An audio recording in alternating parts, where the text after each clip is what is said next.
What are you doing here? Well, Joseph, I've come here to see you and see just what was going on in your house. What are you drinking? Drink juice. No, it's an orange squash. Joseph is 4.5 now.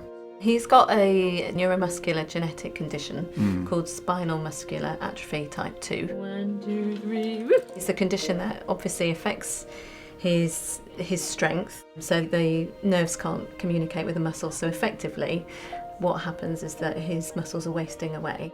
And what it means is that he is very, very weak. Can I first drink? When we went to the consultant after Christmas, I was absolutely convinced that there was nothing wrong with him, and we'll just send him to some physio or give him some exercises to do, and he'll be fine in a few months' time. That's a meat teacher. All right. When the consultant started discussing Joseph, he didn't know what it was, he didn't know what was wrong with him, but he was very, very sure that he wasn't going to ever walk.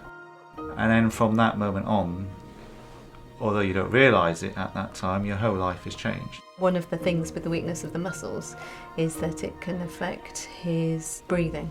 So he finds any chest conditions, any coughing, he becomes very weak very quickly. And then we could hang him right up here and you could take him for a wander. In September, we had a very scary episode. As it happened, Laura from Julia's house happened to be there that day.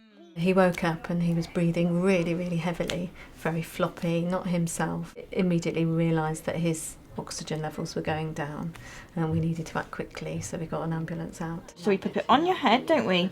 And then we put it round the back. We had a moment in the hospital where, suddenly there's a young child really struggling to breathe and his chest is going up and down and they couldn't get oxygen and you're not quite sure what's happening.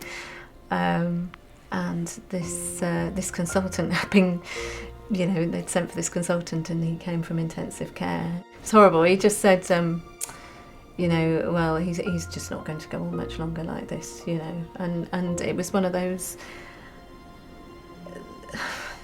moments where you think, what are you saying? This is really... Okay, so we just pop it on and we go click. It was the first time it had been that serious. The wonderful thing within all of that was the fact that we had already had Julia's house on board and Laura, kept in touch and just then began to sort of offer if we needed some support. Do you work just here, only here? Now I work in the Wiltshire team with 6 Wiltshire families at the moment and at the Hospice in Corfmullen. Oh. And she lives in a hospice. They were ready as soon as we came out of hospital. We got a new BiPAP machine, which we now use at night to support his breathing, just to open up his lungs so that he can fight infections. Right. They immediately got the training so that they could support us at home straight away. She wasn't a princess, she was a butterfly. And what was your frog outfit like? Good. You look at Joseph and you think, well, actually, he looks very normal. He's in a chair, okay, he's in a power chair, but that is his environment. As soon as you take him out of that environment, you realise he cannot do anything for himself. You have to do everything for him. It seems to me that Julia's house is incredibly important, particularly to a family who are trying to survive as a family. On a day-to-day basis, they're a group of people that I know that I can phone if anything comes up. If something medical comes up, we can talk it through, sort of with friends, really. That's the other advantage with Julia's house, is because they come to your home. I can stay here when people come and get on with all my things, but I know he's having an absolute ball.